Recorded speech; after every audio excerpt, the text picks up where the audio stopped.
A segurança pública esteve em pauta na Câmara dos Deputados em Brasília na semana passada e quem esteve debatendo sobre esse tema foi o presidente da Comissão de Segurança Pública, o vereador Richard Harrison, do MDB. E a segurança pública é o tema que vamos dar um zoom nesta semana. Vereador, tudo bom? Tudo bem. Como que surgiu essa oportunidade de debater com os deputados em Brasília sobre esse tema? Bom, a pauta é nacional, né? Existem várias ações em cada uma das casas de leis, tanto na Câmara no Senado Federal quanto na Câmara dos Deputados. E penso eu que o exemplo que, enquanto administrador da penitenciária, tem índices importantes para a redução da criminalidade, né? E esse momento, entendo eu que a partir da discussão, o deputado Darcy de Matos, que é um deputado que conhecia o nosso trabalho aqui enquanto deputado estadual, colocou a representação da sua bancada partidária, da sua base partidária, e sugeriu que o meu nome fosse colocado. Meu nome foi acatado e recebemos um convite então do presidente daquela casa, o deputado Rodrigo Maia, e fomos lá numa discussão bastante importante para o cenário nacional. E aí nós temos que começar a pensar da seguinte maneira: toda essa grana que será aportada na segurança pública, no sistema prisional, enfim, porque uma coisa está conectada à outra,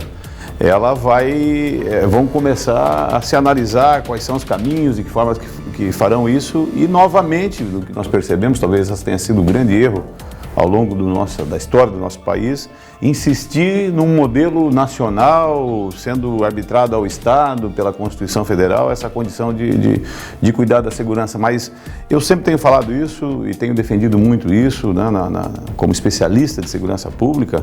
Nós não podemos imaginar que nós vamos gerenciar essas atividades de segurança de Brasília ou mesmo da capital do estado. A vida das pessoas acontece dentro da municipalidade. E diante desse desenho do indivíduo que se encontra segregado, eu preciso desenvolver atividades que possam requalificá-lo, porque isso são dois caminhos que não que facilitam a vida, mas que conduzem esse indivíduo a ser selecionado pelas práticas por quem pratica atos deletivos. Então você precisa do quê? Você precisa do trabalho, né? E aí, de que forma que se faz isso? Considerando que os estados em toda a nossa federação não produzem uma arruela, nós precisamos da comunidade empreendedora. E a comunidade empreendedora em cada uma das regiões tem as suas particularidades. Portanto, a nossa cidade, especificamente aqui em Joinville, é uma cidade metalmecânica. E a área metalmecânica necessita de grandes espaços para grandes equipamentos, uma área de logística para montagem, que seja até da produção das peças que estão ali. E aí nós precisamos desenhar isso, essas áreas aonde serão, qual é a logística de movimentação, as questões de segurança. Então nós temos os deputados que lá estão, quando o tema começar agora a ganhar discussão, espero eu que tenha chamado a atenção, porque no momento da minha fala eu sou muito claro, né? Não existe um modelo nacional de segregação, não existe um modelo nacional de segurança pública, nem tampouco um modelo estadual. Isso tudo é conversa que nós fomos engodados durante um grande tempo, tem sido vendido como ciência perfeita, mas não é. A história nos conta isso. Então, eu deixo um recado à comunidade para que a gente possa fazer uma análise sobre essa frase. O sistema prisional se não o mecanismo mais importante, mas ele é chave na busca pela redução da criminalidade. Porque lá tu tem o homem, o crime e o criminoso. Então, nesse momento, você consegue buscar todas essas histórias, porque você tem 6 a 8 anos para estudar essas histórias e transformar essas histórias em ferramenta de políticas públicas para gerenciar todo esse processo da segurança pública. O senhor falou de algumas ações públicas que poderiam conter um pouco desse avanço de criminalidade, de aumentar a população carcerária e tudo mais. Como trabalho, o senhor falou também de utilizá-los ali, a questão de investigação e tudo mais. Que outras ações que o Estado pecou que poderia ajudar nesse processo de diminuição? Bom, eu quando falo Estado, vamos considerar todos os entes federativos. Sim. E cada um dentro das suas respectivas responsabilidades. Mas aonde acontece, da onde vêm esses indivíduos? Eu falei sobre 2 aspectos. Primeiro, formação e qualificação. Agora eu vou falar sobre a coordenada geográfica, de onde vem esse indivíduo.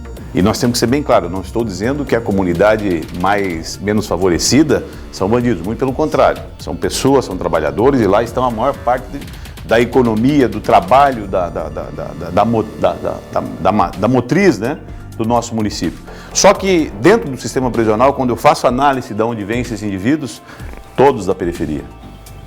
Então, quais são os caminhos que nós vamos ter para diagnosticar, para reduzir isso? São as oportunidades. Uma é a oportunidade que eu vou desenhar esses indivíduos que estão.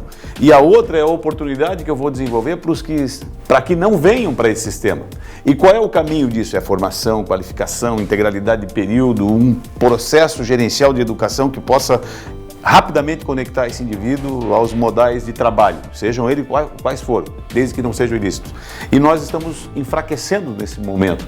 Por quê? Porque nós insistimos numa política de educação nacional, nós insistimos numa política de educação de ensino médio sob responsabilidade do Estado, não vem fazendo papel, nós fechamos 10 escolas nos últimos 10 anos em Joinville. E isso tudo são mecanismos, são engrenagens que aproximam ou que criam oportunidade desses indivíduos compor essas famílias criminosas, que seleciona para uma determinada modalidade delitiva. Então são dois esteios que tem que se trabalhar para reduzir essa possibilidade desse indivíduo conectar a criminalidade. A gente sabe que o ser humano é composto, lá segundo a psicologia, entre 10% e 20%, né, entre psicopatia e sociopatia. Isso não são modelos que nós vamos conseguir conter. Mas 80% dos que estão hoje no sistema prisional, considerar lá que 58%, 59% são presos por práticas de crimes contra o patrimônio. Isso é fácil de começar a resolver, nós precisamos resolver. Então as histórias dentro do sistema prisional são N, né? Você pode, eu acho que, talvez, penso, né, que nos falta essa sensibilidade, porque quando prendem o indivíduo, está resolvido o problema. Engana-se, né? Lei do engano, ele vai continuar existindo e nos diz a história que ele sai antes do centro total de pena, porque é o que a lei de execuções penais permite. E, vereador, a gente está chegando ao fim desse programa. Queria aproveitar o senhor como especialista na área de segurança e a gente está falando agora de diminuição de criminalidade. Qual a sua opinião sobre esse decreto das armas no Brasil? É que o Brasil ele tomou agora meio esse objetivo, né? Ele tomou uma divisão. Os que querem arma e os que não querem arma. O PT e o PSL, que parece que são os dois únicos partidos que existem no país, considerando tantos outros que aí existem, né? E tudo está sendo, quando apontado, relativiza, né? Justifica com essa ação. Eu vou ser bem franco e falo olhando, talvez alguns amigos meus até vão dizer, pô, mas você que era a favor da arma para ser policial militar. Eu penso que quem tem que fornecer segurança pública, considerando todos os impostos que nós pagamos, é o Estado.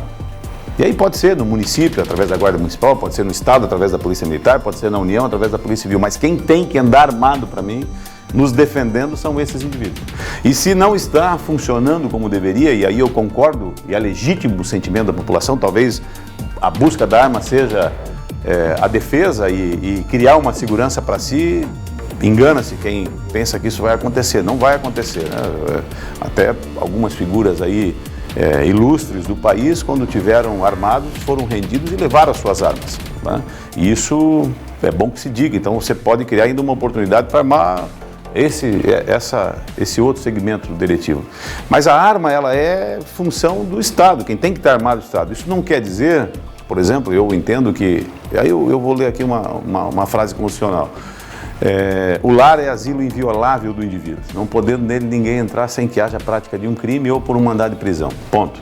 Então lá dentro esse indivíduo deve ou pode ter uma arma se for a vontade dele. Isso eu entendo que o Estado não pode intervir. Agora, ao ponto de imaginar que todos andando armados resolveríamos o problema da segurança, são coisas diferentes. Se eu tenho para mim a segurança. A segurança é segurança pública, de todas as pessoas. E isso compete por Constituição, não sei que nós mudamos a Constituição, tira o dever do Estado, acaba né, começa a fazer que nem na Inglaterra, a polícia anda desarmada e arma a população. Não sei, mas a opinião que tenho é, sem nenhuma tendência, sentar pessoas que possam realmente desenhar esse diagnóstico e chegar a uma conclusão.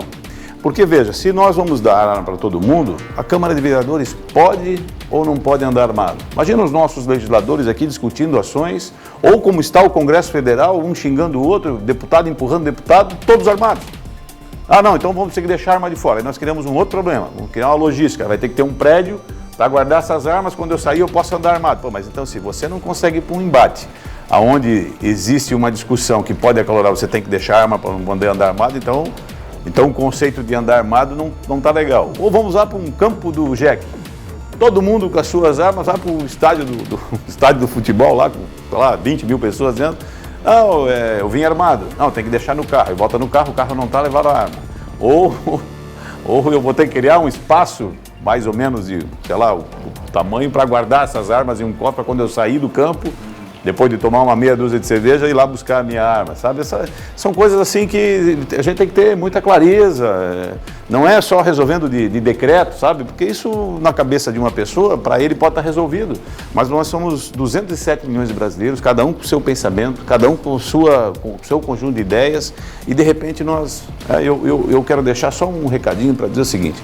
Eu tinha, enquanto administrador da penitenciária, lá eu fiquei 9 anos, 6 meses e 17 dias e conversava todo dia com aqueles que lá cumpriam pena. E tinha um que contou uma história muito interessante para mim e eu quero aqui só dar um alerta, não dizer que são todas as pessoas iguais, mas isso pode acontecer. Pessoas de bem, pessoas da indústria, do comércio, quando perdiam seus empregos, pegavam essa arma e iam entregar essa arma na boca de fumo desse indivíduo que estava lá. E aí, juntos, lixavam essa arma e ele negociava essa arma por droga e dava o dinheiro para esse indivíduo. Então essa coisa toda, isso tem que ser contado, isso tem que alimentar o poder de decisão, não de uma pessoa, mas de um conjunto de pessoas. Temos 513 deputados federais, temos 81 senadores, um presidente da República, uma estrutura de ministérios que tem capacidade de analisar, nós vamos ter que sentar isso, não por decreto, mas por uma coisa, por algo objetivo, analisando todo esse conceito, né?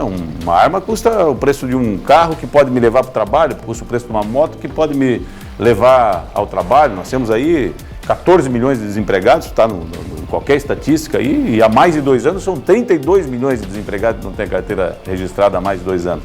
Então são coisas que nos preocupam, nós temos outras prioridades. Não estou dizendo que essa não deva ser num determinado momento.